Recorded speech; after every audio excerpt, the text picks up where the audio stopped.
Greetings, hi. I have the deep pleasure and honor to spend this time with Susanne Cook-Greuter, who is an independent scholar in the area of adult ego development, and for me, one of the most perceptive voices on the planet in that space.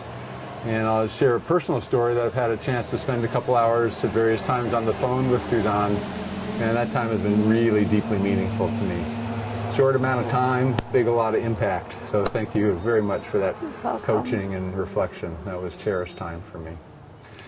And we're here to talk about adult ego development. So welcome, Susanne. Thank you. That conversation with you was also interesting to me because you invited me to be intuitive. And not often do I go that far in that area than I did upon your invitation. That was fascinating to me. Yes. Well, let's have that be our container for today.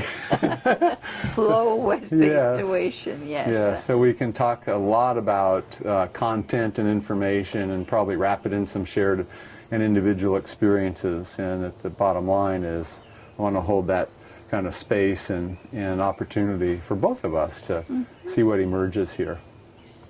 The main thing that I want to address, of course, are stages of adult ego development.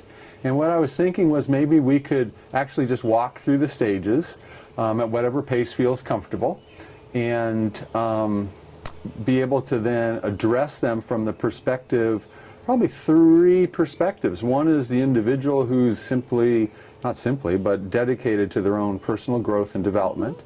Two would be leaders who are looking at increasing their capability of leading other human beings to extraordinary heights in the external world of achievement and the internal world of development. And third is what all this means for organizations, which might even reach out into the large organization called the planet.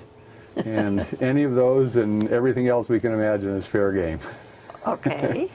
So can you start wherever you'd like to start on the ladder, if you will? And I would like actually to take a step outside the ladder and talk about just a little bit about how the whole theory that I'm working with has a very systematic sort of way of looking at integration, differentiation as a rhythm that permeates in several ways, from stage to stage, from conventional to post-conventional, so that is really a fundamental aspect of being a human being, that we both need integration and communion and others, and we need separation and differentiation in our individuality, and that these grow simultaneously. That need is a fundamental need. yes. And along with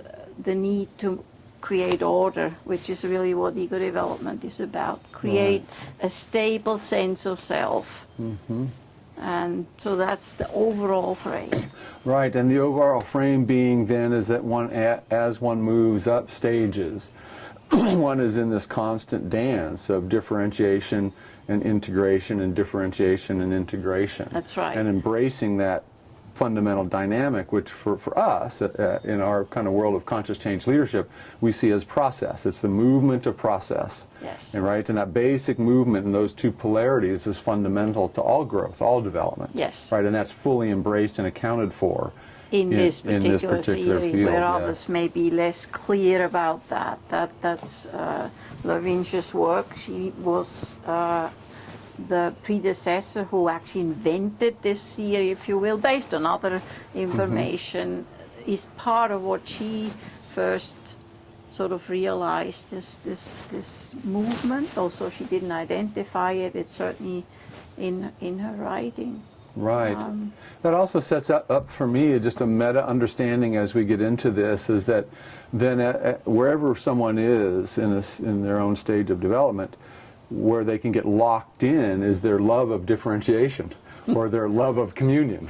Right? Absolutely, and this also, that Keegan pointed that out beautifully. At any stage you can be, as a type, more communal or more individualistically inclined Right. as part of your personality, rather than anything to do with stage. Right. All through you could be more communal, you're more.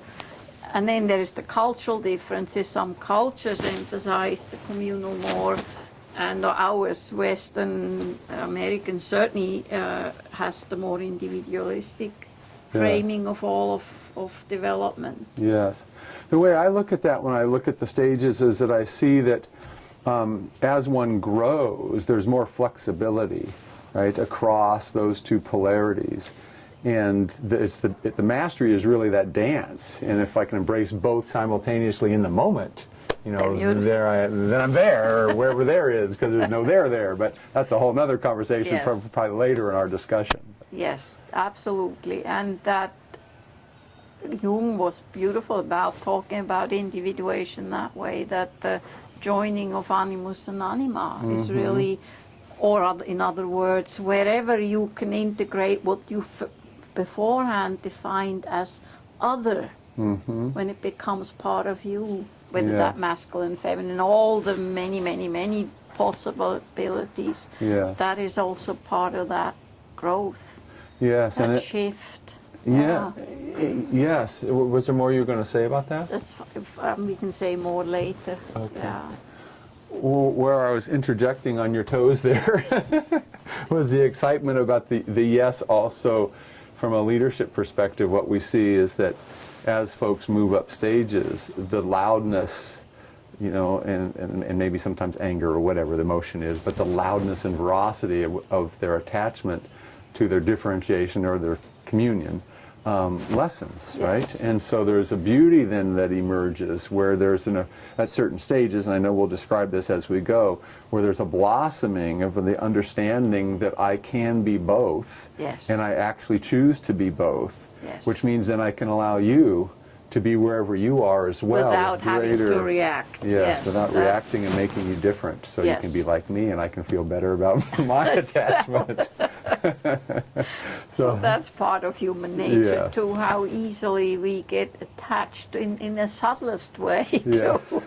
to whatever our preferences is, whatever we privilege. Yes. Yes. So one thing I would like to just present for those that might be new to this field of development is that really what we're understanding here is that perspectives matter.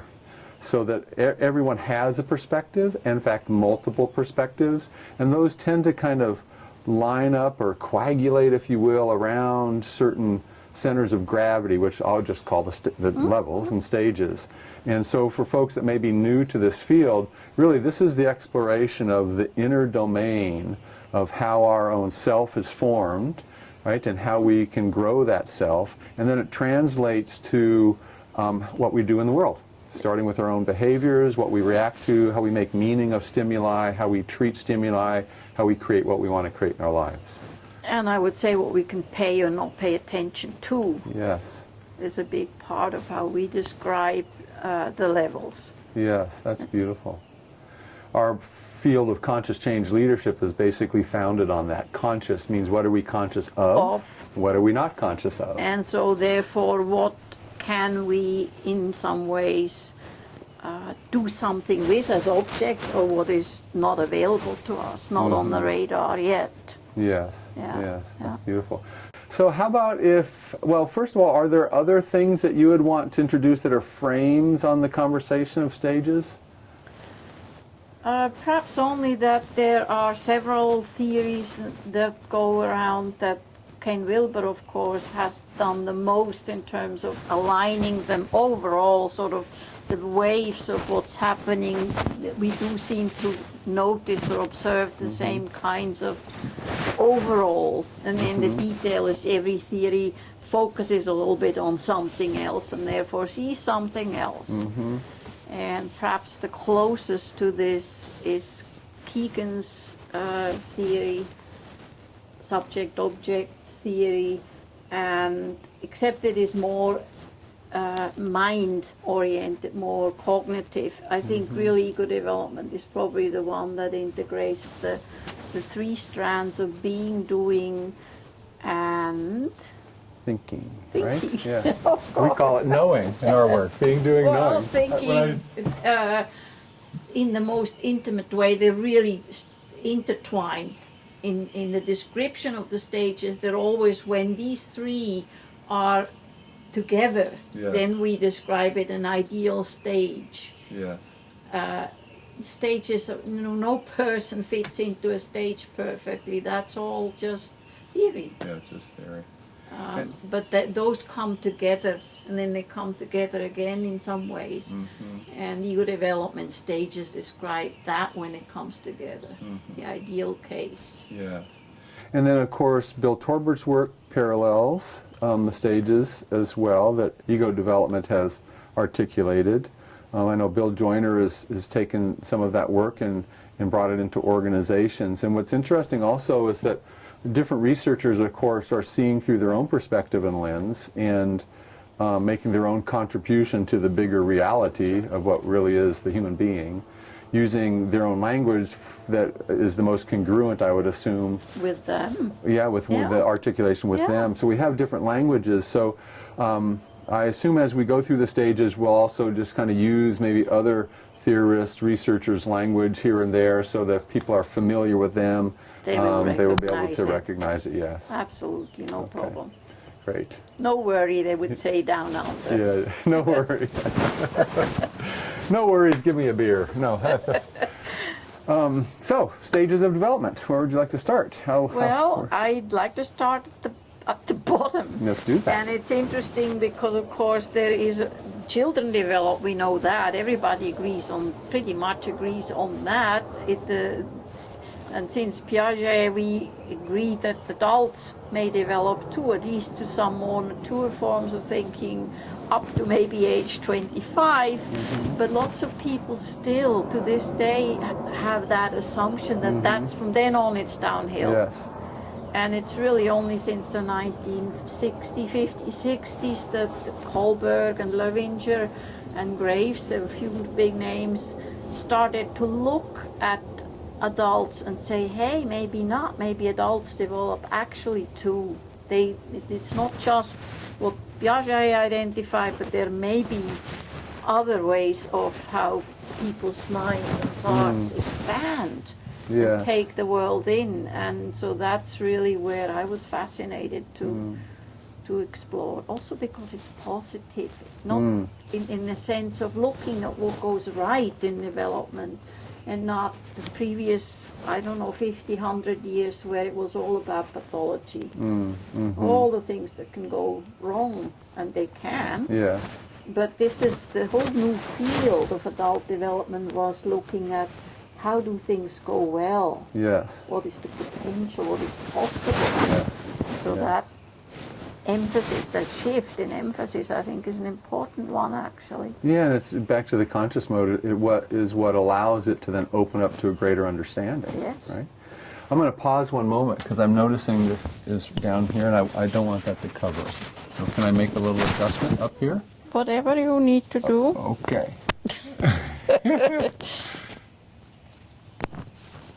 Too far down, okay. I just want it to ruffle, because then when you move, it will just get that sound. I want to hear your voice. Okay, and Okay. yeah. So, so with that frame, and I love that when I learned that, when I first got my head years ago into development because I was, a psych student, right? Yeah. And so, Piaget and Erikson, were, that was brilliant to me. I was in awe of that seeing. And then when my eyes were opened up to levels of consciousness, because I was looking at it from a spiritual perspective initially, that connection was like, wait a minute, there's more here. And then when I began to learn of yours and others' work, it was like, yes, somebody's actually articulating this, because I could feel it in myself. Yes. Right? I could sense it. And the way I got introduced to spiral dynamics was I brought in a levels of development model to my partner. And she looked at it and said, you need to call Don Beck. I said, why? Who's he? And that's how I learned about Don. So I could feel it, right? And then I was so thrilled to find you and others who were actually articulating it. And my Brilliant. discovery was similar. I took that course in, when was it, 78 or 79, where I first time heard about adult development. And I felt like finally somebody is articulating things that I have sensed, but Yes. not you know. Yes. That's great. I got caught in it just the same way. Yes. So shall we start at impulsive? Yes. And then maybe talk a little about what that stage is about. And I know the first two will maybe not have so much relevance to leaders, but it's such a profound foundation to understand where we come from to where we possibly can move towards. If you only think of Western leaders, then the early ones maybe, well, even here you might find some with energies that Yes. could be best explained from the earlier stages. It's true. You're absolutely right. The very earliest, what we call impulsive, really is an adult who is more like a child, who really does not yet, isn't able to even take part in the working world. Usually they're usually institutionalized or in the family. They cannot take care of themselves, so we don't even much mention it other than yes, it's there.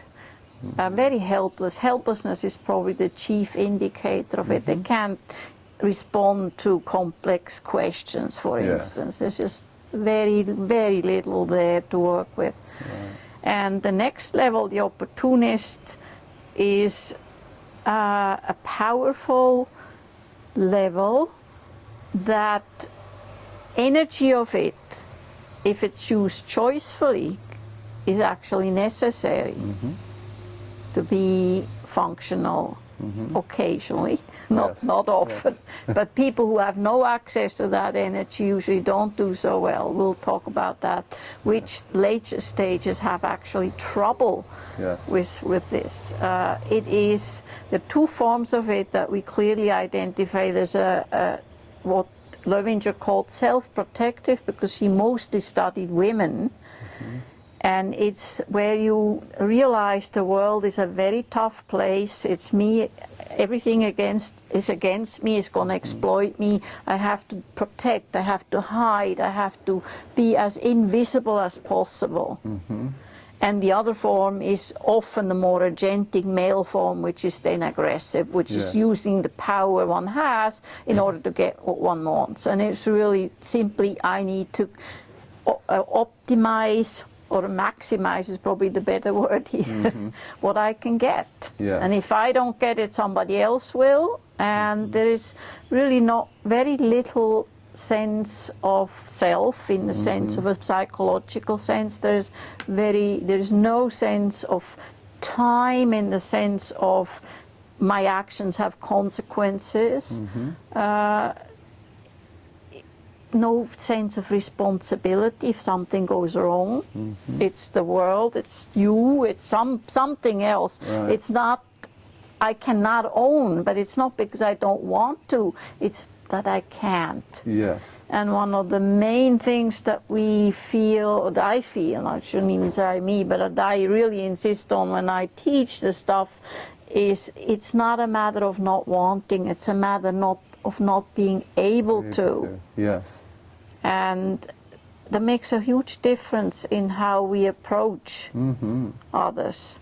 Absolutely, because it's an understanding that it's actually generating as a force within them that they haven't yet evolved to a level where they can have choice about it. No. Right? And as upper stages, of course, we can see that impulse in us, but it doesn't mean that we get lost in it as now maybe agentic behavior, and a powerful aggressive behavior. I can feel the impulse and then moderate it, because I can then deal with that energy from up here, but from down here it's just that compulsion. And nothing you can do about That's it, right. yes. And that has such empathy, right, when one understands that. Yes.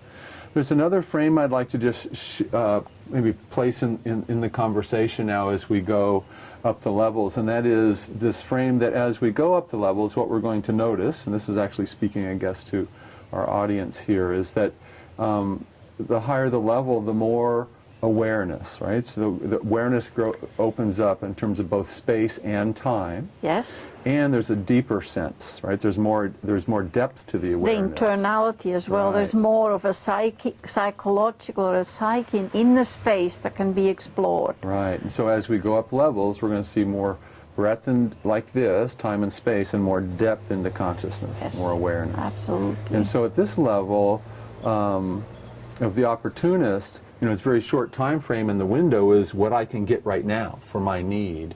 And that expands, of course, as we move up levels. And the good thing about the opportunist, as the word implies, is actually they have a nose for opportunity. So in the business world, they sometimes are very quick and effective. They're the first one to notice something and to go after it. Yes. And so, there is something to be said about that. Yes. And then, of course, the limitation is that their orientation is either fight or flight. And usually being locked into one or the other as a personality pattern. So when you're always fighting, then that has a certain ramification to others in the environment. And if you're withdrawn, of course, that has a certain ramification as well. That's right. Okay. And the others are the ones that suffer. That's the funny aspect of the very early stages, is they themselves too often not suffer. They're not aware. Right. Of the damage they cause, but others around them do. Yes. If you have an opportunist boss, not easy to live with. Not easy You get at all. abused, you get, you get blamed. It's just very tough. One way that we frame this understanding up for leaders is that when you have, even at the next couple stages, right, because the opportunist can rear its head with still some veracity. And that leadership style, this leadership style we call power-based. And what it means is I'm in the space. And at this level, you're not even allowed to get in the space. So collaboration means I'll tell you, you what go to do it. Exactly. Right? Absolutely. Yes. I'm calling the shots. Yeah, I'm calling the shots. And so when you have to deal with people like that, which we occasionally do in any space, not just Yes, not just organization. then you have to be able to get yourself into that space and take on the alpha role, whether you're a woman or a man, and have very clear boundaries, very clear limits, this and no further. If you do this, then this is going to happen. Or you just be eaten alive. Absolutely. The more kind and gentle and loving you treat an opportunist, the more, you can't. Yes. Which you just brought another frame that we should just make overt here, which is the way of actually interfacing with people at different stages changes, right, in terms of creating effectiveness. Now the challenge is, it's only until we get up higher in the stages that we have that level of flexibility.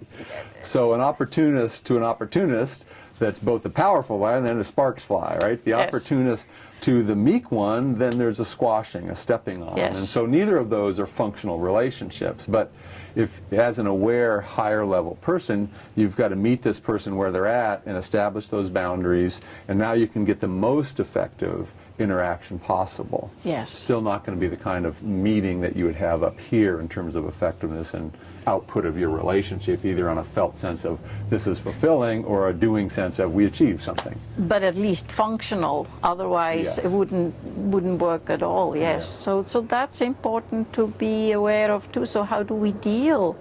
How do we best support?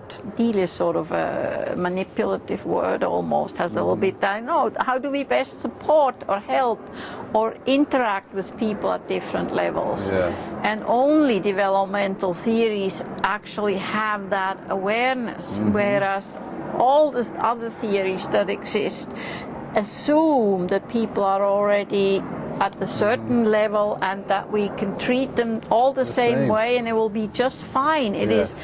We feel it is not. That's part of the real contribution of developmental theories to the human understanding human beings. Yes. How many books are written just on leadership about the way to lead? Right? Yes. Every one is written from a perspective, right? So and they always assume that if we do this and this and this intervention, everybody who is it's always going to work. Yes. You take them to a workshop and you all put them through that process and they will all grow, and it's just simply not so. People will hear and understand from where they're already at in their development.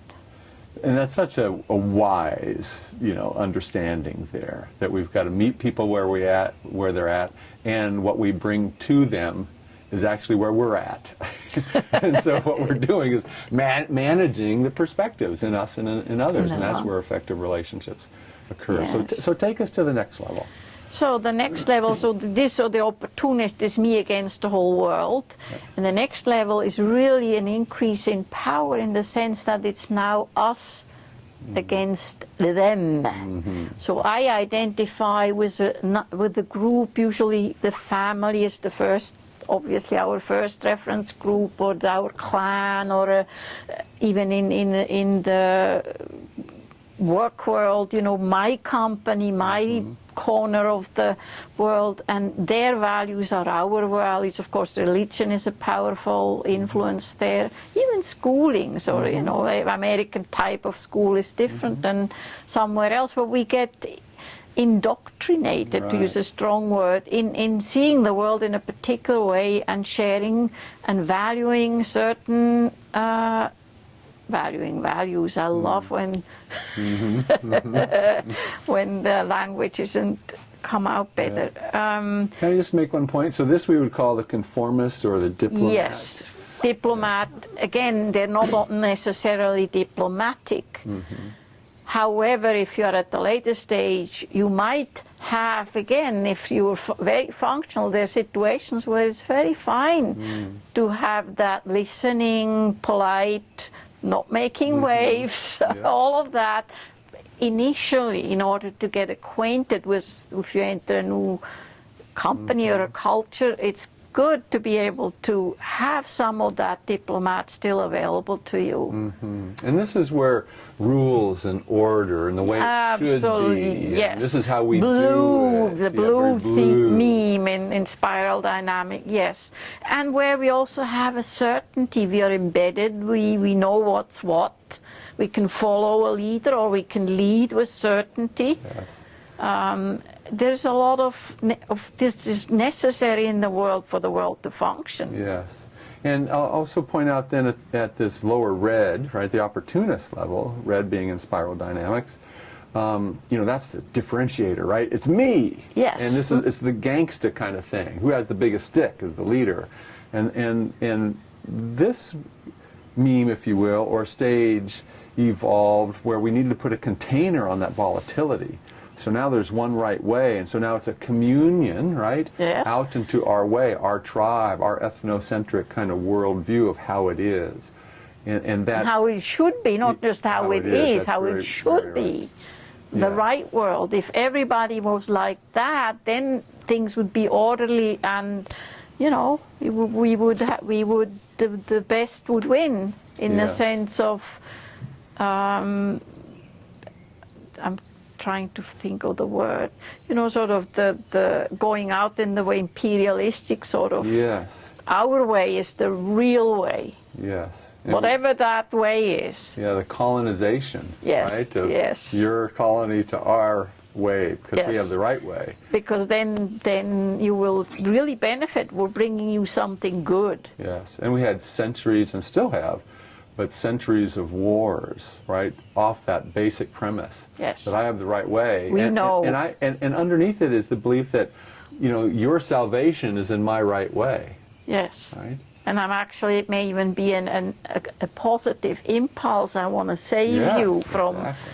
I want to bring you democracy. Yes, because it's exactly. the one right way of being. Yes. That's right. And we see that in, of course, very fundamentalist religions, right? And so it's, to save the world is to bring you into the right way. Yes. And if there's only one right way, that means everybody else is, of course, obviously wrong, and needs to be. That only leads to this. Yes, so it needs more than just this, and needs to be eliminated. Right. So it's us versus them. Yes, and we see that play out in organizations, right? Leaders who have this, we call this the controlling, right, leadership style. It's all about control under what is the right way, standard operating procedure. This is how we do it. But sometimes you'll have departments that have different right ways, right? Or different worldviews around our business strategy. But when the leaders that live here, when they come from, it's got to be my way, then what happens is they quit actually listening to what their market or their competitors or anything bigger than this fight they're in about my way. Yes. And so there's really very little strategy or strategic awareness and thinking that can come out of this place, because whatever is already known by the leader is the right way. It's the right way. And there's also in the sense of being questioned. If you question anything about the whole thing, the leader at this level will feel totally questioned. Not just you question my strategic opinion here, but you question me, the whole system. My being. My whole being, yes. Yeah. So there's not yet a separate self that can even understand that. Yes. You attack any part of this, my clan, my system, my religion, whatever it is, you attack me, fundamentally all of me. Right. And I have to defend. Yes, and in our coaching, what comes up often with leaders of this style and then worldview is that the deep fear of being wrong is there because they're so right. But what is really under being wrong is I'm afraid I'm going to be abandoned by my tribe. Yes, that was going to say the next level has that fear of not being right as well, but not from a different place. From a different place. Right. Here it's not being part, being abandoned, being rejected, being ostracized. Exactly. I can't leave my one right way. Yes. I'm left out in the cold. And in some culture this is so powerful that when the tribe says you're out, or the shaman, it's like a death sentence. You actually go and die. That's how powerful that belonging, that need for belonging is. Yes. Okay, so then from the diplomat, we go to? The expert. Yes. And Levinger called it self-conscious, self-aware. I don't think that's a good term. I think self-conscious in the sense of I'm conscious that I'm being watched is perhaps a better word. Yes. And certainly expert or specialist I like even better, because not every expert is an expert in anything. Again, the distinction we make, sure. And knowing is one of the chief identifiers for an expert. I mean, that I know something is totally important. Yes. That is a level of differentiation. So on the previous one, the diplomat is really embedded in whatever is around them, and the identity is gained by sharing it, by being part of this. The expert says, oh no, or in a good way, is stepping away, and in Piagetian terms, it's abstract operations, and it's for the first time where a person can also look at themselves with a perspective. For the first time they can actually look at themselves, and that's when the understanding of traits, I'm an honest person, requires a sense of understanding oneself over time, at least a little bit. You can't say I'm honest unless you've been behaving a couple of times like that. So the whole psychological self is really what we think is born here, the full separate personality, if you will. Yes. And so this is powerful shift, and interestingly it happened in the culture again around the time Levinger 1950s, 60s was the consciousness raising of women. All of that historically was when that move happened. So we have very few actually people who rate at the diplomat level nowadays, whereas 50 years ago there was 20% or more. So that's interesting to see that shift has actually happened. Yes. Most people are in our culture are around there now. Around the expert level. Yeah. Yes, and I see the expert level from an evolutionary perspective very much getting grown out of the oppression that happens at an overly diplomatic blue. Right? There's only one right way. That means there's no innovation. There's no way to stand out. And so finally that seed has to grow, but it grows into that differentiator. I'm differentiated. Yes, I'm a specialist. look at me. Right? Look at me. I'm in, and then looking down into my trade. This is who I am. Yes. Right? That becomes the important things, and the tribe, the new tribe, is now the tribe of experts in similar craft expertise. Yes. And so I still am not actually free in the sense of being choiceful about what I believe. I still follow all the rules that my particular expertise requires, whether I'm a scientist and follow the scientific model that is pertinent to my trade or whatever it is, but I have still authorities, I have reference materials, I have manuals, and they're the ones who are right. So if you question me, I'm going to say, well, I know on page so-and-so Right. it says write this or that or the other, Yes. or I will cite an authority. It's still not coming from within. Yes. But I do feel invested. I may really be at the forefront of a field Yes. in certain, like, engineer world. All of that and it's a totally important part of making the world run. Yes. All the bureaucrats, all the technocrats, these are all actually words that have already a negative ring to it, but they really make the world run. Absolutely.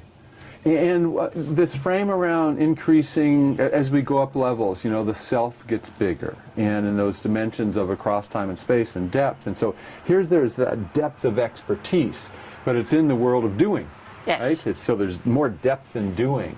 And there's more spaciousness because, if I'm an engineer, I can relate to you now across ethnocentric boundaries. I can relate to you from a different If you're part. another engineer, yes, we right? understand each other Yes. beautifully, yes. Yes, it doesn't matter where you're coming from. So we're starting to grow in that kind of, that simple yet profound way that we include others into ourself in a harmonious way. In as as long as you're an long as- engineer, you think like me. Yes, or an accountant, or whatever, exactly. or a nursing, or whatever. Really, we don't want to just use technical terms. It doesn't really matter what I'm focused on. I can be a therapist with that frame of mind. Absolutely.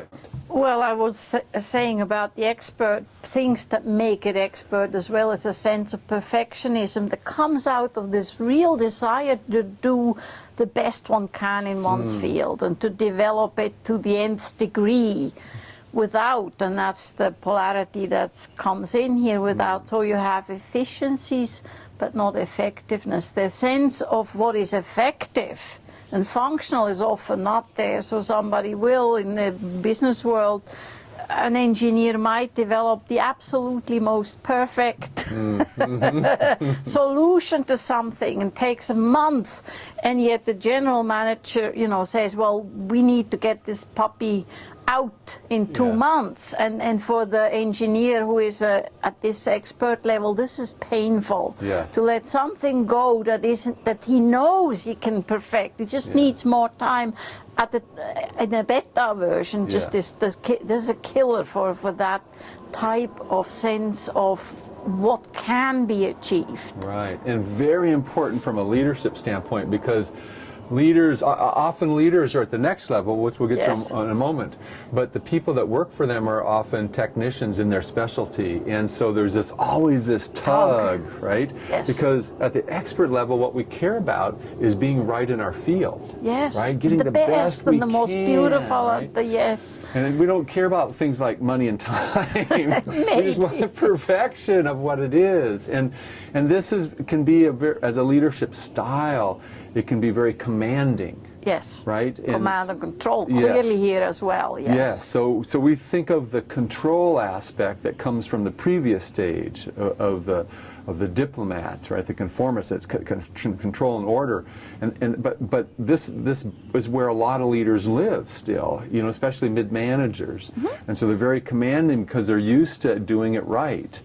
Both they still are fresh to that blue nature, but now it's really do it right inside my field of expertise. We really know, we've really studied it, Yes. we really are the experts here, and Yes. if you do it our way or my way, then we'll have success. If you do this other stuff, and another, what often comes up is you're a manager now, you're still an expert, you have to delegate. You can't keep doing everything yourself, but of course you take it immediately back because somebody else is going to do it differently, and the anxiety about that is just overwhelming. Yes. So you take it back, so you cannot delegate. Yes. And the other way it plays is that in their silo of their pipe, right, their stovepipe, where they are the commanding expert because they've risen to that level. Yes. Then they go cross-boundary into maybe an executive team meeting or a cross-boundary collaborative meeting with a different department where they have their expert and there's no collaboration, right? No, Because there's no what we call the capability. yes but syndrome. Yes, but all the way. And if you have a bunch of people at this level from different departments at a conference table, it will be endless Chaotic. yes but and also outdoing each other. Yes. Trying to show that I know actually more, or that I have the better solution, or and it can be quite painful. Yes. And approximately 30% of our leaders are in this world. I would say that's our numbers would certainly say that, Yeah. yes. Okay, so then we go to And new integration, the next level is the first level that we call, that Keegan calls self-authoring, and I think it really is a good word. It's the first time the person has a real psychological self of themselves over time. So they really can look back and say, I was like that then, and I'm now that, and I'm aiming towards that. aiming in that achiever sense, Yes, right? and aiming in really the privileged time to look at is the future. The warning, the 5-year plan, the self-improvement, there's a self there that I can think about and notice and observe and also want to improve. Yes. So that's real shift here. That the focus is now more on that. It's still external. I want to improve the world more than anything. I want to bring the right kinds of people together in order to make a difference in the world. Right. And looking in that longer rather than maybe the 3-month or even year at most. 5 plan. to 10 Yeah, years, these I folks would are even now say. going 5 to 10 because they're looking at achievement over time. Yes. And they're also realizing that they actually need to bring experts of different domains together, right? So they're looking across space wider.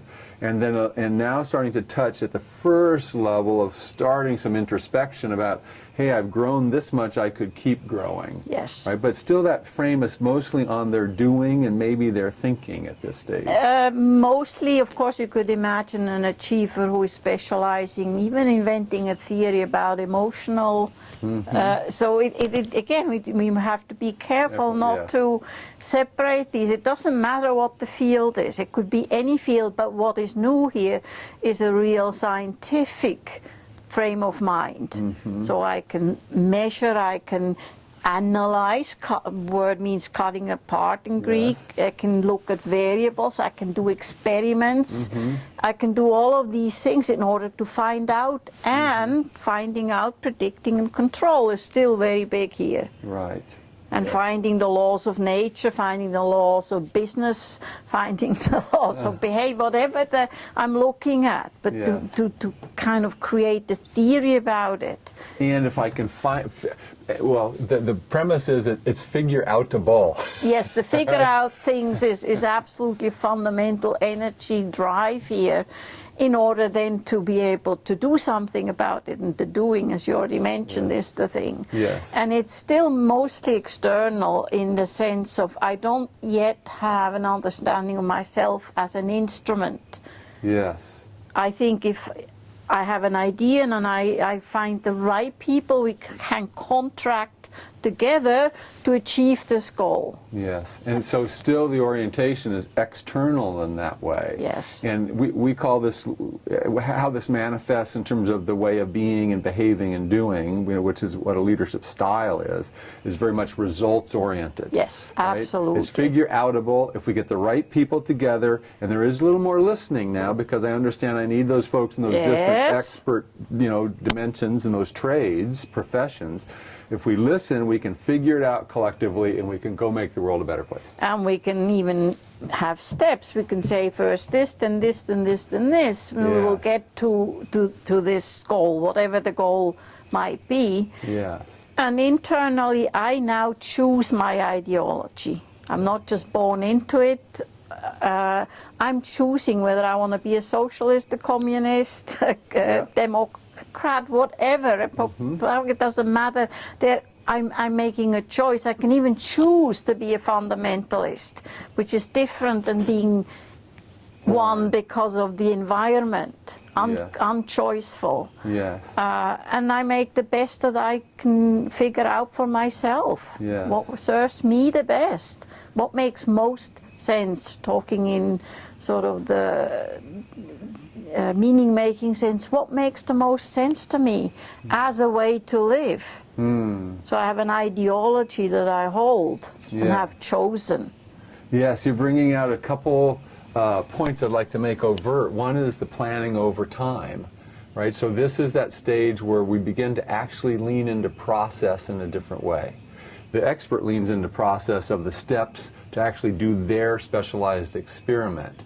These folks begin to look at process across time and across boundary. Yes. Right?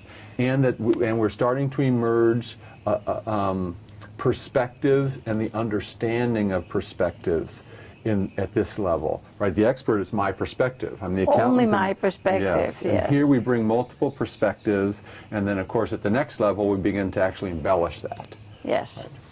So there's really, what I find is that particularly in some circles, there is an underestimating the power of this level and the capacity of this level. Mm-hmm. Oh, it's what gets, it's the world we're living in, with the fact that you can drink fine wine from any place and you can go any place. Yes. And these are the folks that get it done. Yes, Right? These are the folks that get it done, and they still have a relatively short time frame. So these are also the folks who probably invented atomic nuclear energy. Absolutely. And did not realize. That's right. And the natural scientific curiosity that we should explore everything, because the broader perspective for the whole world, what are the really, really long-term consequences, that is not usually there yet. Yes. I used to, at one time in my career, thinking about this stuff and how to name it, I used to actually call this stage to myself, I never published this, is the creator-destroyer level. Because of what you just said. This is where creation is at its external, But reality. it's This definitely is where there, powerfully there. The power. But because of the window of maybe a 10-year strategic plan, anything that has an implication like pollution or whatever, to more than that, doesn't get considered in the doing, right? And so there's both the beauty of the creation in the shorter term, and then the destruction in the larger term that is still outside the field of awareness at this stage. Yes. So that brings us to the next stage. And this level, the achiever, conscientious level, orange sort of in approximately in spiral dynamics, is 30-35% of people. So by now we have covered 80%, at least 80% of all people we've tested, of the thousands we have, fall into the stages up to here. Yes. And then there's maximum 20%, 15 to 20% who do develop to the next level. And whereas up to now it's been greater and greater differentiation and becoming a separate individual with a separate, unique identity I'm proud of. I'm me and I'm in charge. Yes. And I'm the master of my destiny, and all of those ideas that has been increasing. Now comes that other side where there is a new differentiation and a new disillusionment, namely realizing ever more that self that I so happily constructed is in sense a construction, an illusion, and so it gets slowly deconstructed with each new level. So the first level we call both pluralist and individualist because it has those two forms that are very visible, the differences, and also because, again, if you work internationally, many cultures, including Germany, that I know of, and even some English-speaking countries, not the US so much, present the term individualist. They really hear it as only as egotistical. And it's not what we mean, but that's how it hurts. So the word pluralist also often is a better word to choose for that reason. Yeah, and if I could just maybe slow us down right here for a moment, because I think this is really important from a understanding of the theory and its application and where it lives in different cultures, to make connection there and meaning in different cultures. What we mean here with the word individualist is not from the ego sense of lower stages than this, or less mature stages. We're actually talking about the first stage where you realize that your sense of self up to now has been constructed by some other force, right? Some conditioning. I mean, still the force within you, but conditioning, the worldview that the larger system out there has had, and that it's a construction. That's the fundamental understanding. This realization at this stage is that first glimpse of freedom to say, wait, I can actually construct who I want to be. So there's a choicefulness there, and so there's an individualization or individuation that happens, and that's where the tone of that word comes from. And then as you describe it, we will see, I'm sure, that the pluralist aspect is the mirror of that. Right? They're just two different forms of the same realization, namely that I have made, up to now I've lived in assumptions, and this is the first level where it also turns from looking at the outside and how can I make the, everything outside better, to really realize that I'm the meaning maker. And those optical illusions, the famous one, the hag, young girl, or this is a good way to realize I'm actually the meaning maker. Right. I interpret whatever I see immediately. We're so really programmed perceptually to make sense of things. Even if we have just a few details, we immediately, there's a face. Maybe there's no face, or you think of raster images. Yes. They're just thoughts, there's nothing there, but we see exactly what we want to see. Yes. What we think we see. Yes. Here you start marveling about those things and becoming insecure in a way. If this is so, if indeed it's so easy to be fooled, I wonder where else I'm fooling myself. Yes. This is a really, really important understanding as a human, and equally though as a leader. Because if one takes a higher stage look at leadership and asks, what is leadership really? Well, for me, from these stages up, leadership is really about unleashing the human potential in others. Yes. Right? Setting conditions up so others can become more of who they are. The difference between this stage and others would be, well, no, leadership is, and then it would be some story, get control, get the result, whatever it would be, but it's unleashing potential for some external reason. This is now for the full blossoming of the human. Yes. Knowing that they will bring that to their work, so they will actually achieve more, be more efficient and effective. But the purpose becomes very different once we get to the stage. And it's the first stage that we see that leaders actually have a chance of leading transformational change. The other levels below can lead what we would call developmental or transitional change, which are all about external changes in the lower right quadrants, right, from a Wilber perspective. Yes. And you can do that from those lower stages. And there have been important changes as well. There's nothing, per se wrong with it. Nope. Yes. But this stage starts to enable transformation that includes all the other quadrants. So mindset, behavior, and culture now become important to this stage and above, and then the leader now takes on that full breadth of all the quadrants in terms of the domains in which they are actually leading, both themselves and their others. And it really comes true in the next stage. But fully, it begins, here it's the beginning, because the questioning is starting. The clear boundaries that I had established in every which way before, including my own self-sense, now get questioned. And that's the power of this level, is the question. And it's also its pain, because if you have, imagine a table full of individualists or pluralists, they will endlessly discuss, the paralysis that can happen if you really truly appreciate everybody else's perspective, and if you have this leveling kind of sense that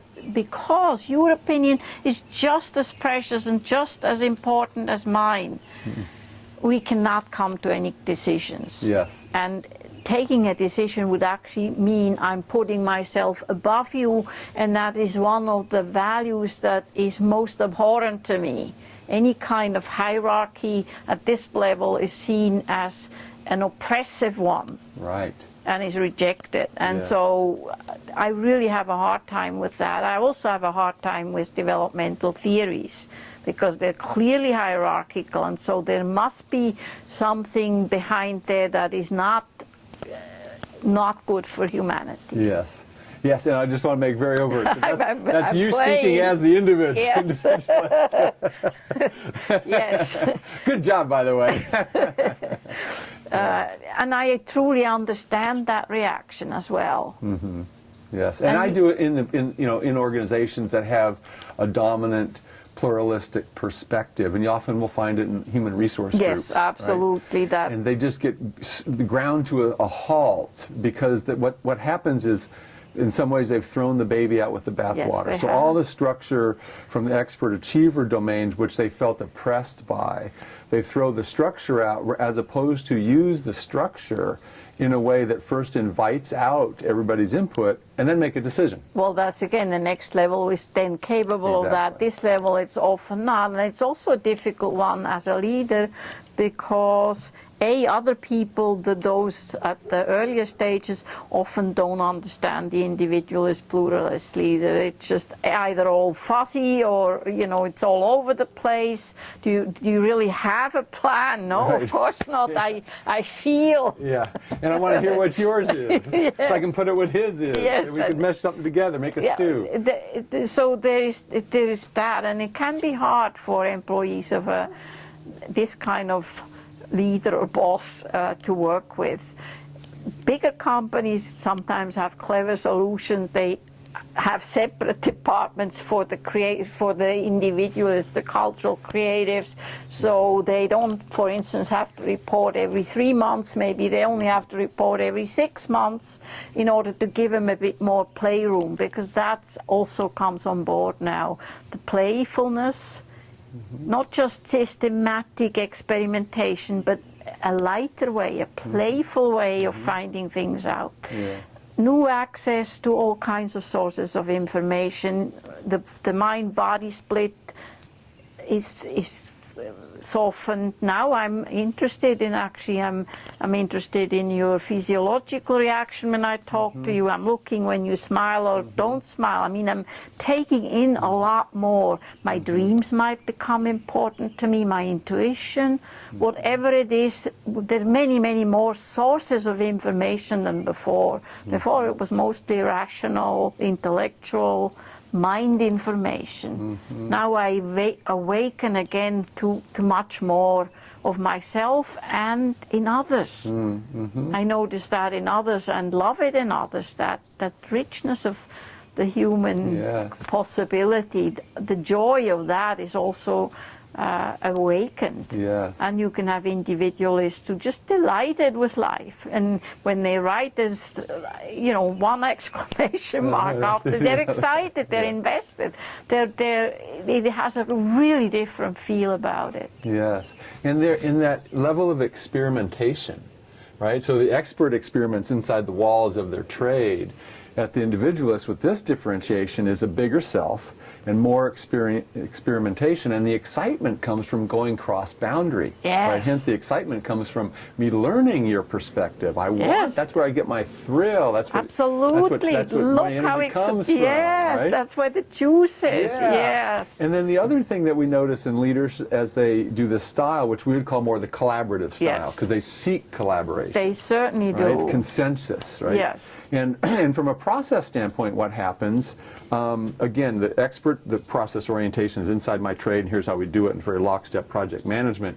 And the achiever is still a project manager, but they're looking cross-boundary, and it's still pretty linear, but they're willing to do this because there's multiple perspectives. To agree, again, they're contracting. That's for right. For this project, we may disagree on this and this and this, but for this, we get together on these points. That's right. The rest we just leave aside. We just don't discuss your religion. That's right, and they get closure so they can do. Yes. This, though, all of a sudden, process starts to go like this. Everywhere, right? Nowhere. Yes. Yes, and it's hard. It's hurting cats. It's purely hurting cats. If you have a bunch of individualists, pluralists to lead, yes, and also for those below. I mean, those who are their employees find that very hard because there is really no guidance. And I mentioned earlier, when this is also the level that has probably the most trouble with opportunists. They also believe in love and kindness and being open to all human beings in all perspectives. Well, doesn't work with certain levels. Also doesn't work with diplomats who really, really, really just say, please give me some direction. Tell me what to do. Well, achiever the same thing. They say, well, look, I give you all this opportunity to take initiative. Well, the diplomat isn't at the place yet where taking initiative is something that makes any sense. It feels like abandonment. So now you're no longer helping me. Now you're just leaving me here on my own. And the individualist is probably one of the toughest to deal with as an employee. And at this level, maybe we have 10% of leaders. No more, I would say, yes. And which means, I could probably say in our client base, 10% of our client base. And I can probably say, well, I don't know, I've never looked at the numbers, but let's just put it this way. Probably 90% of those 10% of leaders that I've ever worked with, I've always had to have coaching around how they interface with opportunists and diplomats because they don't understand the upheaval they're creating by trying to be so inclusive. Yes, that's the thing. Because this is it's still the right way for them. Yes, that's the last stage that would say, honestly, and I've heard it again and again, and will say, if only everybody was like us, then the world would actually function. They cannot yet really, they don't have a fully developmental perspective yet. That comes with the next level. Stage. Well, this is a good time to go there. Yes, and so the next level is one again of, this was a level of differentiation from the whole societal programming, socialization that I've been immersed in. Now I can stand outside and look at that and question it, and it's an incredible new freedom. But it also has no boundary.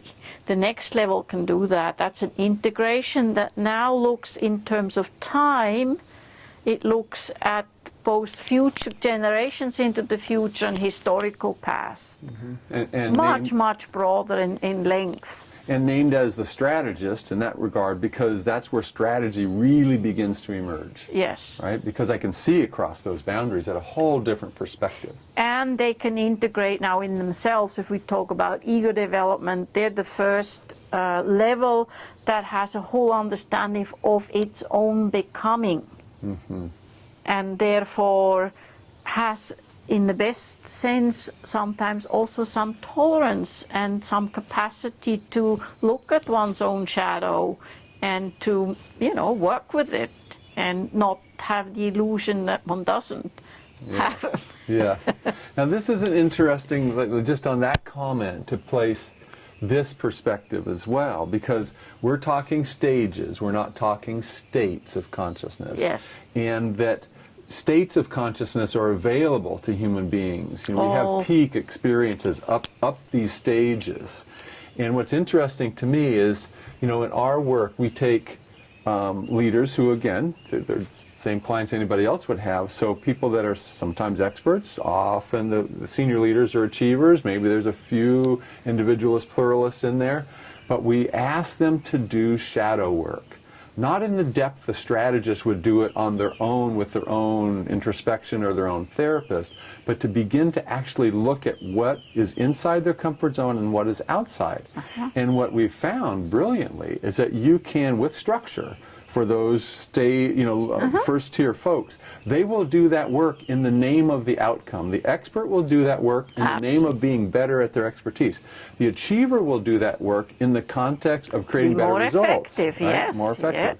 Yeah. And the individualist will do that work in the name of, well, this is where it gets interesting, right? Because their standpoint is, well, I've kind of got that right way. And sometimes the individualist actually have a harder time getting their arms around what their shadow side is. But the individuals will ultimately do that work in the name of their growth, because they're starting now to see that they're at that, just the inkling of becoming, right? Yes. But that's their place, where they'll do the shadow work in the name of that. Where the strategists, they're all in. They're in, yes. They're all in. They're in. And they're also, not only now, they can also look at multiple time frames. It's not just that they now have a longer term one, they can also look at detail, they can also look at medium size. Again, these are idealizations. They may still have preferences for either the long term and sort of not be very good with the short term, which in a business you would have to have some sense as well. Yes. But they can do a lot, and they can now fundamentally understand that other human beings are absolutely necessary for our own growth, that you cannot grow without other human beings being your mirrors, your reflectors, your teachers, on all levels, ideally. Yes. It's not, you can't just learn from those who are at the same level already. You can actually learn from everywhere, from every interaction. That opening, that is a beautiful, and there are relatively few. We have maybe 5% at this level. Yes. And the shadow they do not see. They're very good at telling you the shadows they have identified and worked with.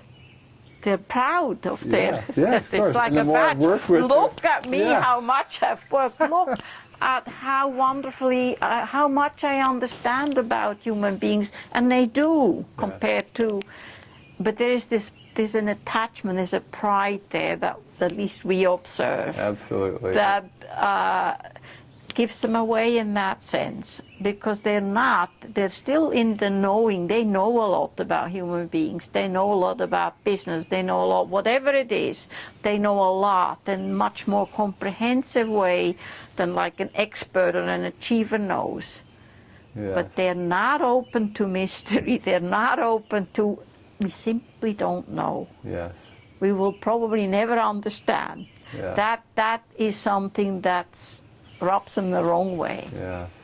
I also find that, Susanne, and I think this has a lot of juice in, for the integral community, quite honestly, and for other conscious communities that have the passion for doing the good works. Because I have found in myself, as well as others, this part of me, when it's activated, and it was certainly truer some years ago for me, the passion to make a difference out there is part of this drive to have the right answer for what is out there, right? Bringing in multiple perspectives and working on myself, but there's this real driving force of I have to reach my potential. And I have to make the contribution. Yes, I have and to. Yes. There's this underlying must. Yes. As opposed to the grace of, from the next stage, there starts to emerge that grace of just being. Yes. Right? There's a big investment in that, and also then in terms of suffering. If I don't fulfill my potential, I really feel, I guess, some sort of guilt, some sort of, or my legacy. I need to make sure my legacy, whatever that legacy is going to happen, or else there is this pressure. Yes. It's not an easy place in that sense to be. Yes. And lots of responsibility. We didn't talk about that. expert is able to take responsibility in a narrow way. The achiever often takes too much responsibility because he does feel in control. So they take responsibility for things they're not responsible for because we indeed are not. Yes. There's a whole world out there that influences the individualist real life. That's another one of those things that the individualist discovers. Yes. There are influences and I can do absolutely nothing about. Yes. The economy can crash. And here I am. Or my house can burn down. Yes. Yeah. Yes. You know, but to become aware of that more and more, the strategist still tends to hang out on the side of control. Yes. And not on the side of. But they're more able to see. That's why we also call them systems level. They can see how they're both part of a system and themselves a system and how these interrelate, and that they have, in economic terms, therefore also better as business people, more understanding of what actually impacts a business, and they can think in longer term in terms of exit, not just how if everything goes well, but actually planning an exit strategy usually doesn't happen till this level. Yes. That kind of broad perspective to see life as a whole, life as an individual as a whole, life of a business as a whole. Yes, and also the thinking from a, the few senior leaders I've been able to work with that are at this level begin to see in terms of their legacy and the legacy of their company. Yes. Right, so that the company and what it stands for in the world becomes more important because they know they are going to leave. And so they're trying to create a deeper rootedness in a way of being and a set of values and a way of serving, making a difference on the planet. So that will be carried on. Yes, that those kinds of consideration. Yes. Oh, yes, beautiful. Yes. That's the beauty of this level. Yes. I also think this level is the first level that really can put their hands on the dials of what's required in transformational change, because they still have the ability to, very different than the pluralist level below, the ability to use structure, right? So they can reach back down into their achiever parts and work structure, but in a more co-creative way. And I mean that very different than collaborative, right? Yes. Collaborative to me is that green level of the individualist where we work across boundaries and we can get lost there and our productivity can go away. Where in the co-creative level is much more working cross boundaries, but in the name of something bigger, right? Yes. So these folks are all about that name of something bigger, and it's bigger in themselves, right? I got to reach my potential, and I want to serve more. So yes. out there, contribute, really, exactly. yes, in a much broader sense, and to realize that I, as a tool for transformation, have to work on myself. Yes. And this is the first level where self as tool becomes as real. Instrument becomes really an important consideration, yes. Yes. And so these folks begin to actually have the experience that one's way of being has an impact on the other, not just what one does. But also how one is, Yes. That's right. Absolutely, yeah. So what we see in the leaders that have this, and again, I don't have a big, N value here. There's not a lot. Nobody does yet. That I've been able to observe.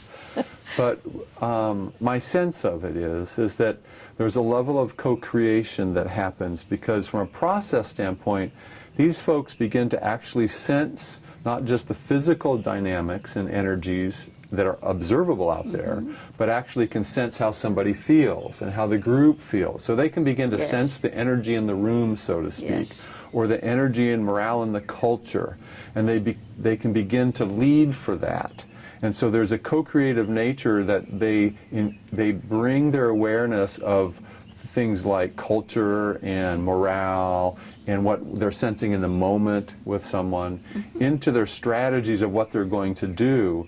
So if they're trying to change stuff in the lower right, they're also working, how do we simultaneously move lower left and all quadrants, including me, all together. Yes. And so it's that first blending of it really comes alive in construct of where I believe if we could keep those leaders in organizations. But at this level, there is that sensibility that can actually be the foundation for real breakthrough in an organization's transformation. And have you found in the people you work with at this level that there's also often a sense of burnout? And very much. Yeah, because it is a huge, trying to think of a word that's burden in some ways that you willingly take on. Yes. But it's also really, really huge. Absolutely, and I think Atlas with a big world on the shoulders. Because that sense of responsibility, Yes. because they still have a sense of control in them, and they still have that, that achiever kind of mentality that we really can figure it out. They haven't let go to let life move life, right? They're not at that level of awareness that they're just a conduit for the expression of evolution, right? And so they still have that attachment that I can make the difference. Yes, and I have to. Yes. It's my responsibility. I'm not a good human being unless I do my best, Yes. my most, Yes. to accomplish what I feel are these bigger values, these principles that I want to embody. Mm-hmm. Absolutely. Now, I don't know this, because again, there's not enough data out there, but I believe it's why we see so few of the next level leaders in organizations. I know there's very few on the planet as human beings, so there's that undertone of that reality. But there's that level of burnout. I think it does two things. I think it, at this level there is the turn into the shadow. And I think at an advanced strategist level there begins to become a turn into the shadow that gets open to the mystery, right? And that's actually the rescue from the burnout. Yes. Right? Because if you can follow get it through, there, yes. because then you follow it through into the realization that I'm holding the responsibility of the world on my shoulders, and that's an ego perspective, not a being perspective. Yes, an attachment to that power, and it's a powerful place to be as well. I mean, that's part of the Yes. to know so much and to usually be in a leader position and to be able to potentially make huge shifts. Yes. That can be quite energizing. Yes, and it can, and it's this balance between boldness and humility, right? Yeah. And I've watched myself in my own, 30 years of intense personal growth on Dean, watch me dance in those places, and that crumbling of that humility around, in the end, I make no difference. Yes. Juxtapositioned within the end, I make all the difference. Yes. Both. Yeah, that and the crumbling of the ego in that space that comes at this upper strategist level is a profound dark night of the soul. It really is. It really is. And one way, I'm just remembering a discovery I made in high school. I had a professor in French who had us read Pascal. And Pascal said something that at that time totally blew my mind. He said, human beings compared to nothingness are everything. The human being compared to everything is a nothingness. Yeah. What you just said, in other words. Yes. Pascal said beautifully. And it struck me at that time as really mind-blowing. I mean, like when your mind is blown open. And for me, the strategist is still looking at the self from the half of that perspective. Mm-hmm. Namely, look how marvelous we are, how grand. It's incredible what human beings can do. Yeah. But not yet the other side. On the next level, the magician, the level, the alchemist, whatever you want to call it, gets harder and harder to actually name it. Is the one that really lives in that space and is often torn between both, knowing both, but not yet integrating them. So I feel both humble at times, and at times I feel that powerful, and I'm somewhere in between. Yes. Yeah. So let's go there. Let's explore there. And I know we start to now, I do anyway, find the limits to the articulation in organizations because I don't have any data, right? I haven't seen and stayed with a number of clients like I have in long change efforts led by leaders in this space. But nonetheless, this is, for me, where the intriguing stuff is. And for me too, and it's of course clearly also where our own boundaries come into play, our own not knowing, our own sort of tentative figuring things out.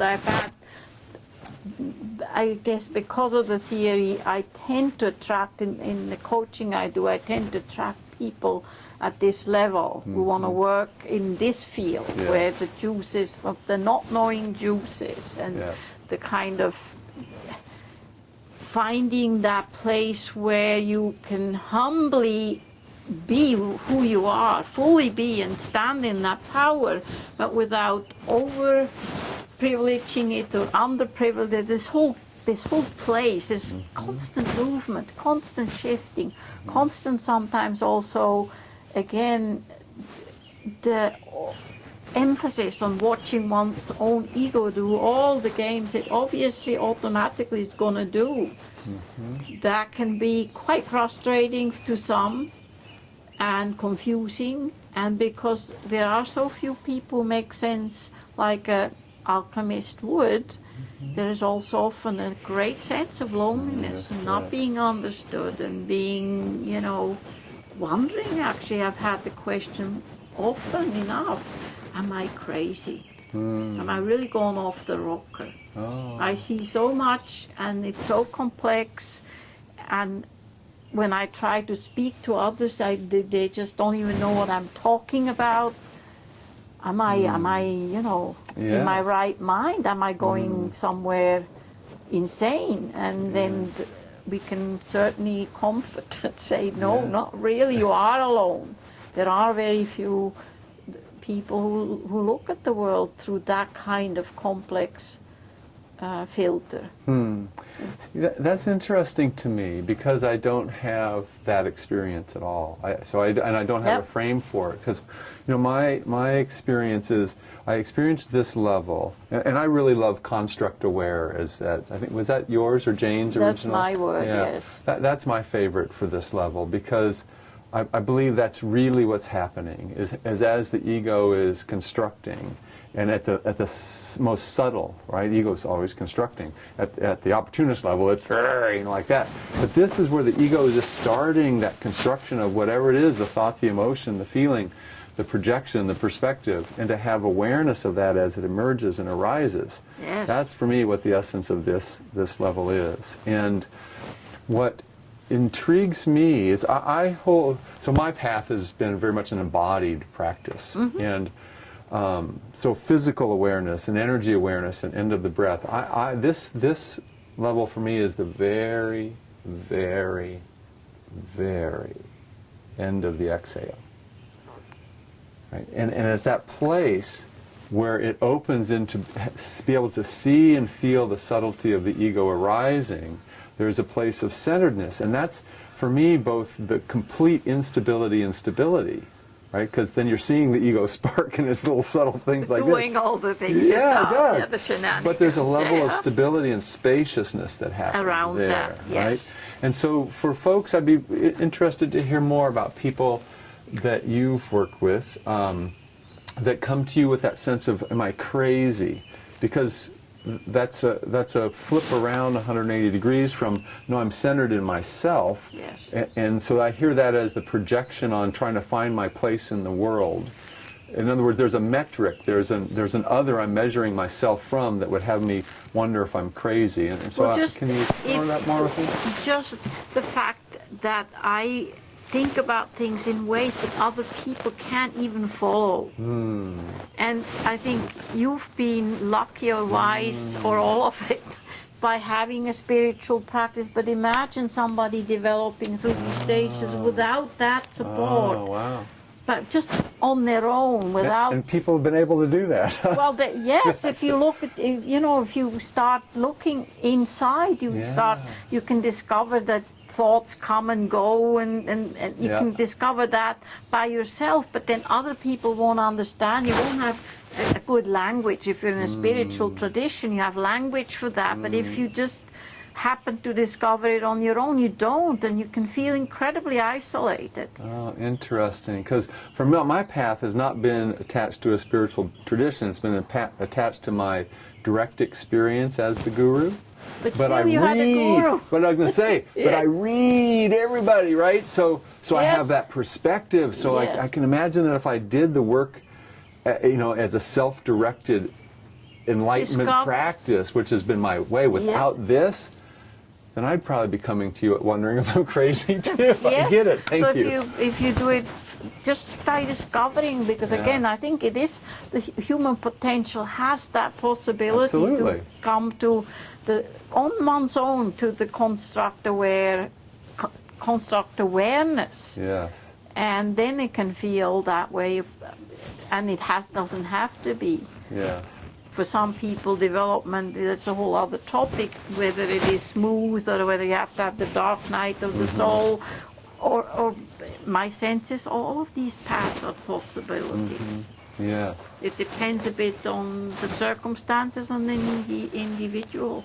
But those who do have that sense of not being understood, also in relationship, often when you're married and your spouse is just cannot follow, that can be very, very hard, confusing, painful. Right. And the existentialists have described that state of being on the edge of the sword, all the time. And Wilber says it beautifully. How does he say it? You suffer more, but it bothers you less. Yes. That kind of capacity, because you have so many ways of dealing with your own inner world and so many coping mechanisms and perspectives you can take on your own suffering, it actually becomes another interesting experience. So you can take a stance towards it, and you have greater compassion for yourself as well eventually.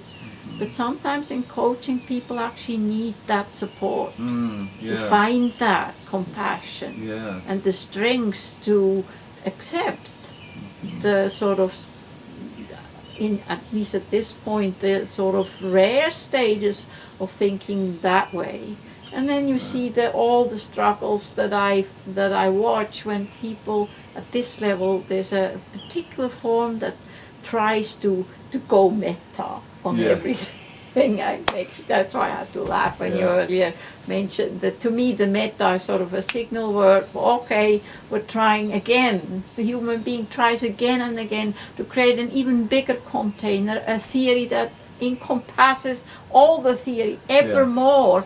But it's that human drive for orientation, that absolute, and if the fear of non-being, of death, of non-existence, of mortality is behind all that stuff. The ego constantly wants to have something firm, it wants to explain, it wants to find something to hold on to. Yes.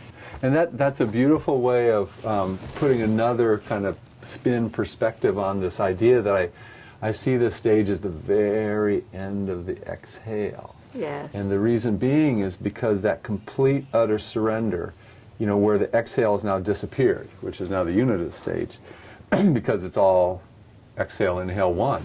But this is that last holding that happens before that complete release. Yes. And that complete release, of course, is ego death, right? The death of the ego. Meaning, from that perspective of the ego wants to hold on, as opposed to the re-emergence of the ego, if you want to look at it that way, which I never have before, but that stepping into full embrace of being. Which includes the ego. Exactly, it's just that's a what part I'm of, saying. yes, That's it's just exactly part what I'm of being a human being, is that it will kick in again and again, and you just, at some point you smile, you say, okay, here you go again. Exactly. And so for me, that very end of the exhale means that letting go of that attachment that the ego has, as opposed to in the unitive stage, where now the ego is just one of the drummers in the beat. Yes. It's just part of the dance or the music of life that's moving through me moment by moment. And so what I would like to explore with you is that in this alchemist, magician, construct aware space, that there's, at that very end, you know, it's lonely because there's not a lot of folks that can drop down there. So we're talking now 1% of the population?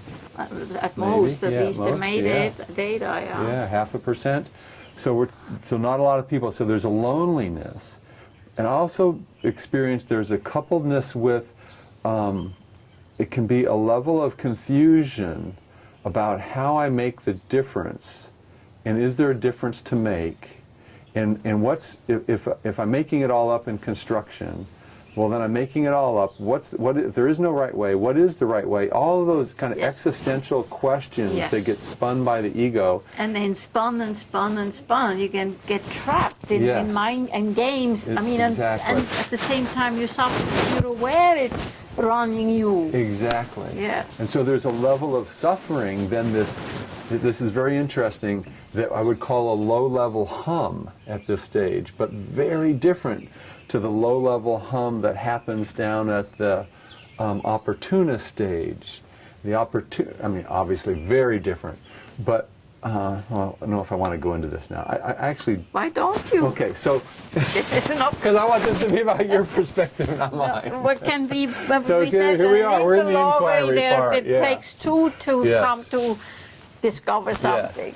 So as Ken says, you know, you suffer more, but you It bothers you it less. bothers you less. There's also in this level that you can go deeper into the despair.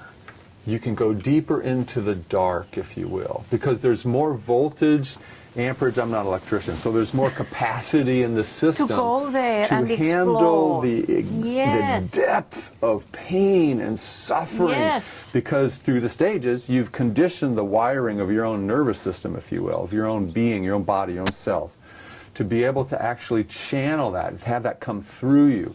So you can drop deeper into despair, but it's a shorter amount of time. Shorter, and again, sometimes you now almost recognize the things that are most other, or the things you most rejected, are the ones that give you actually the most insight and benefit. Exactly. If you stay with it, if you Yes. can stay with it. Yeah. And you can, because you have evolved up to now, and you have evolved many skills and strengths and capacities and patience and compassion as well. I mean, it Yes. really does take compassion to Yes. be with it, to stay with pain and suffering Yes, and see it as a gift. absolutely. You know, 30 years ago, when your smile brought this image to my face, to my mind. We in our system, we have levels of self-mastery development, and we used to put a 30-foot piece of butcher paper in big type, you know, like this. When in doubt, trust and let go. And this work was an embodied stalking of your own dark issue that you were working through energetics and breath and music and movement, and the whole mantra of this 3-day experience was stalking the darkness. How deeply can you go? Because we know what consciousness does when you go into the thought and then the embrace of what's really possible for you as a human being. When you get outside your comfort zone of awareness, you start thinking about ice cream. Right? just like when you go into pain, it's the same thing. You go, now you start thinking about ice cream again.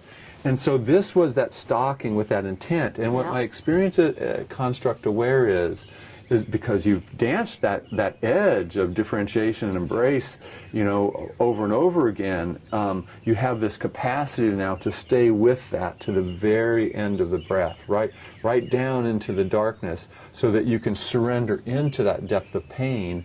And what comes out of that is this depth of compassion. Yes. Right? And so but if that isn't let go of, the stuck point for this level is to be stuck in that low-level hum of despair of the existential crisis that can get spun intellectually at this level. Endlessly, yes. Does that resonate with? Yeah. And that and watching your own mind and watching your own ego do the thing you so earnestly want to transcend. Yes. And the more earnestly you strive, the more attached you are, and you realize that. And there's this: how do I let go? What does it even mean? I know I have to let go, but how do you do that? Yes. It's interesting because how do you do that? Yes. It's not going to work. That's the exactly point. the problem. But that's the dilemma. That's the suffering that happens there. Yes. Or that endlessly trying to construct an even bigger container that can integrate everything. Yeah. I love doing this with you. so then, and who knows, we can have also moments, because if you start watching that at that level of attention, capacity to pay attention to what's going on inside of yourself, you inevitably, that's my hypothesis, you inevitably have moments of transcendence. Yes. Where the game just stops on Yes. its own. And then you have an inkling, you start, even if you never before meditated, you start to be interested in those kinds of things, because you have a hunch that there may be things there that will help you get out of that endless game. Yes. Yeah. Yes. That's like a big yes. So I want to explore that with you. There's one more touch point, though, on the construct-aware level that I want to just see if this comes through and to inquire with you about this. But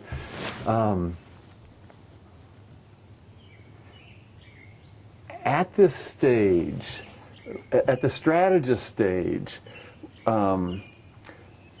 folks will wear the shadow they've discovered as their banner, right? Yes. And the more how they can talk about, well, my mom did this, and this is how I got this, and the more that can line up, there's a self-worth that comes there. Yes.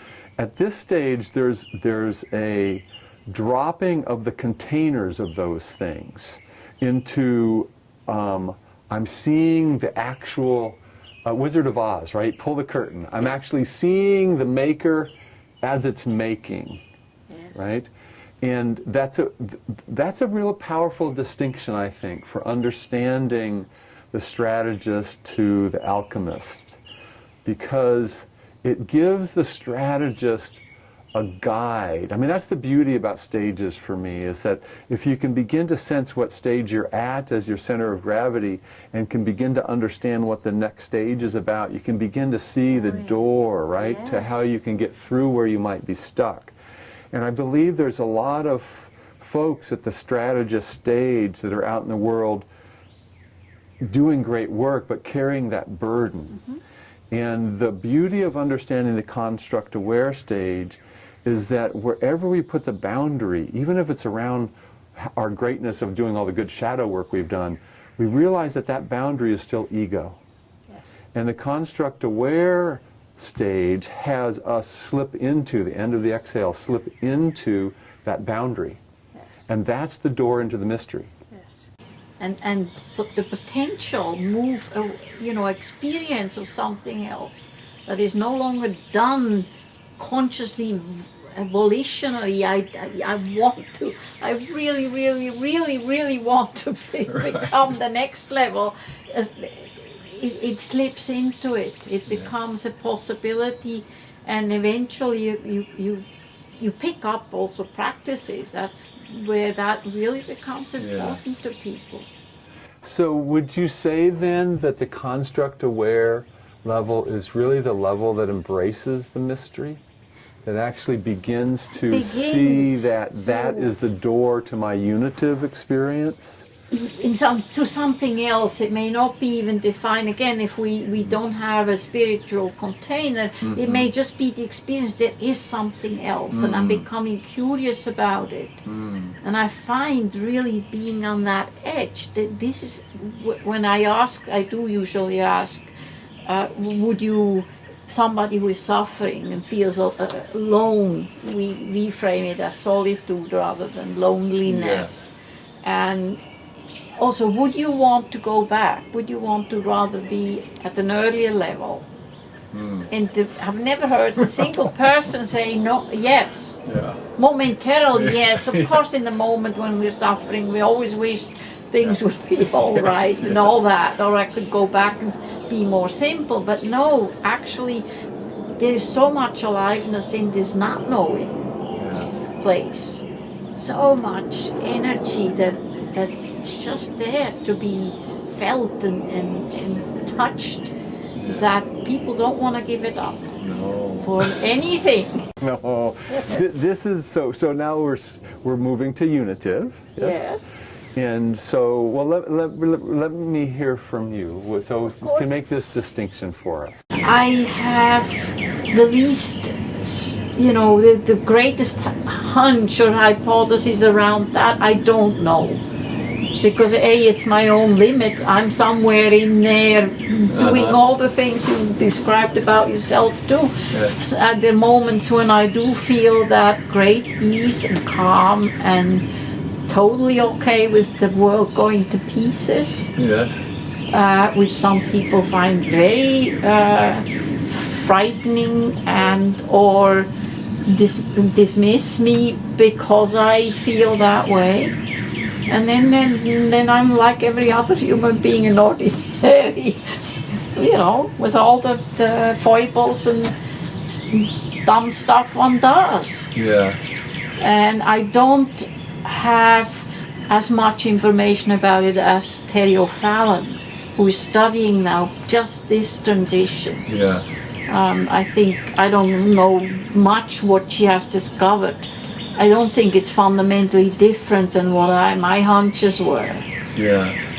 But it's just that now you can be both at ease, even with all the shenanigans of the ego. You can sort of most of the time smile at it, or you catch yourself very quickly when when it rears its head. You say, here we go again. It's being human, it's being ordinary, and after all this complexity, there's really a sense of simplicity that was beyond the complexity that before. It gets more and more complex and involved, and there's a letting be that allows for not needing to do anything particular.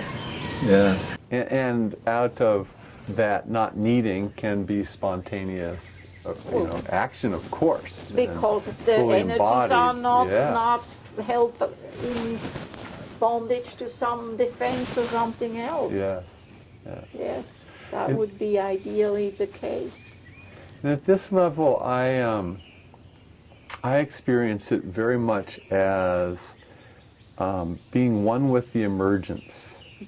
Where in construct aware, I experience construct aware as that I'm aware of the construct. In unitive, I'm aware of the constructing.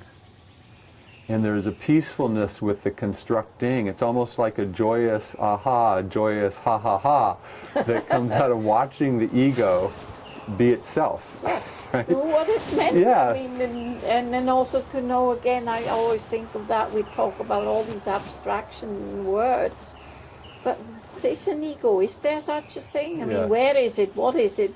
It's just another construct. Yes, that's right. And yet it is a powerful way of how we go through life. We first create a sense of self. We need others. I mean, we need language, all of that. Yeah. And then eventually we can get some way, I don't even want the perspective on it.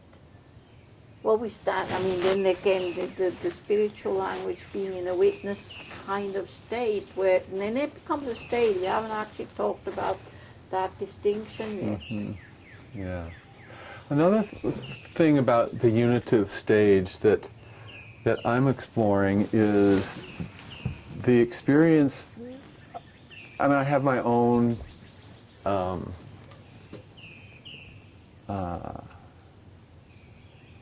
experience, and then putting words to it is a different dimension. So, we could just sit here and be silent with each other and be in the stillness, and then there's our discussion about the unitive stage. And in that space of being in that place, there's an experience of life simply emerging in whatever form it takes. And it might be a dense ego form, it might be the lightness of the glory of, you know, smelling a rose, whatever it is.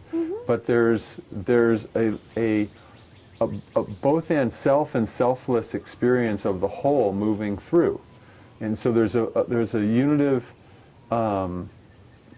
there's a direct experience of life moving through this channel called Dean. You know, Or others would call it the evolution. called Susanne. Yeah, exactly. And it actually is different because we're different bodies, Exactly. different experience, but it is this, yet the same, yet an expression of the same being a human being with all that that entails. Yes. And there's precious and beautiful, and it's also just that, just like the bird I just heard, like the cold wind on my feet. I wished I wear socks. I thought it's June back here, it's gonna be, or almost, what are we in June yet? Yeah, No, almost, but anyway, it should be warm. Yeah, yeah. To be aware of that, and then let it, just enjoy that Yeah. fact that I can actually register all these things. I'm alive. Yeah. There's a real sense of aliveness, even with the simplest things.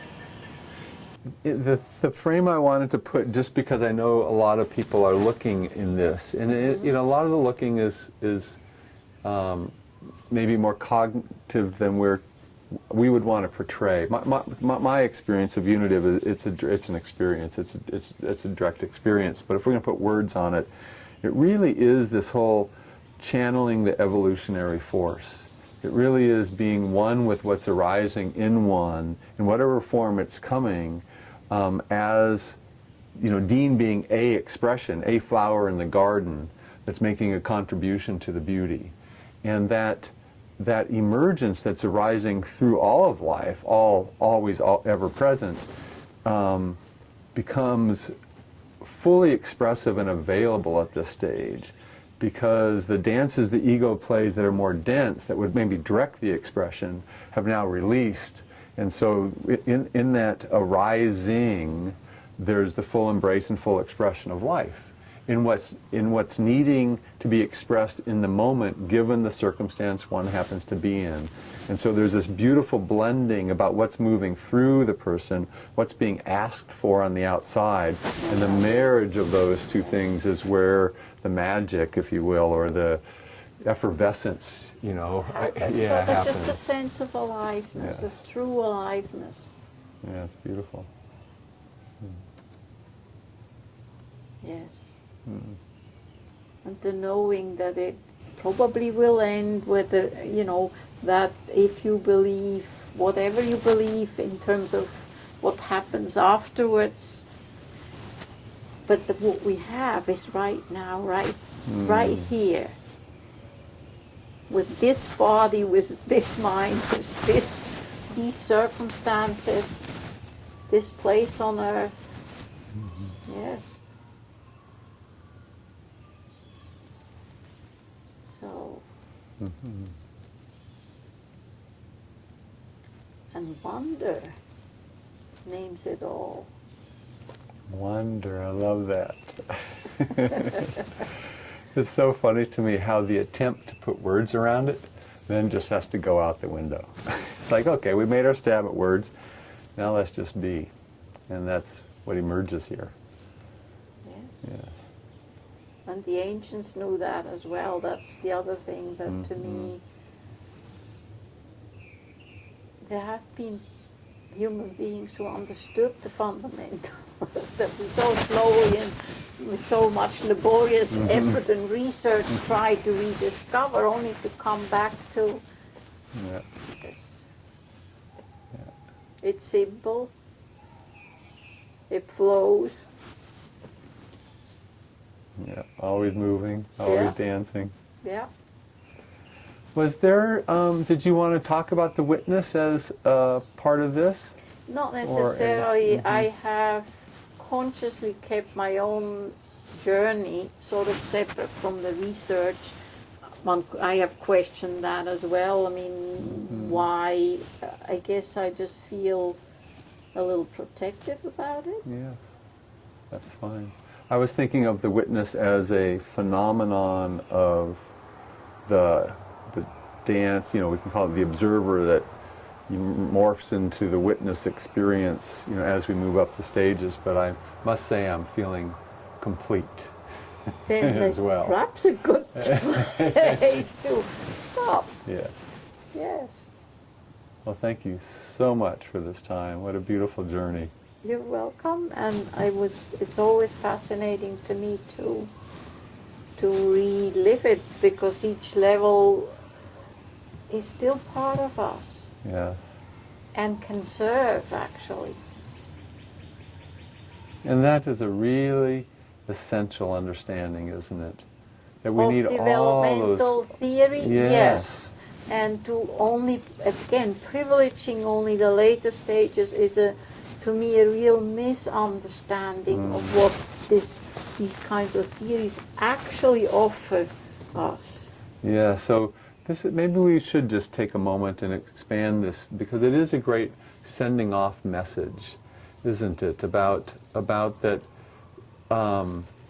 one construct, the pluralist construct on stages, can be very much that we're building hierarchy to make the lower stages less than. Yes. And what we're actually building is an understanding of how every stage, every flower in the garden has its place, even the weed.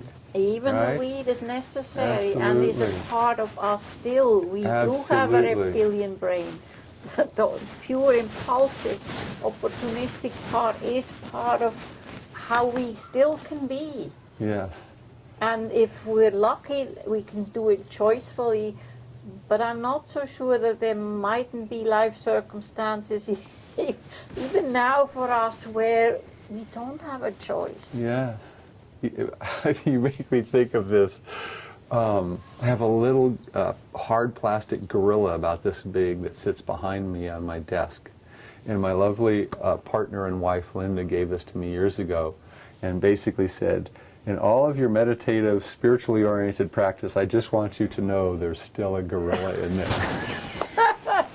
What a nice way. Yeah, yeah. For 20 years, I've kept that right there, and It's good to be just sitting like one of your ancestors. Or, Yes, well, and not it's literally. still, you know- The gorilla is probably one of our. We did that part. To deny that, rather than to again appreciatively Yes. know that that's Yes. part of who we are as well. When I need a banana, I want him to climb the tree. So yes. Yes. Well, thank you for bringing that message in, because I think it's a really important thing for us to leave with, which is that every color in the spiral, every level It's part of that game is of- part of the of- beauty of life. yes. Yes.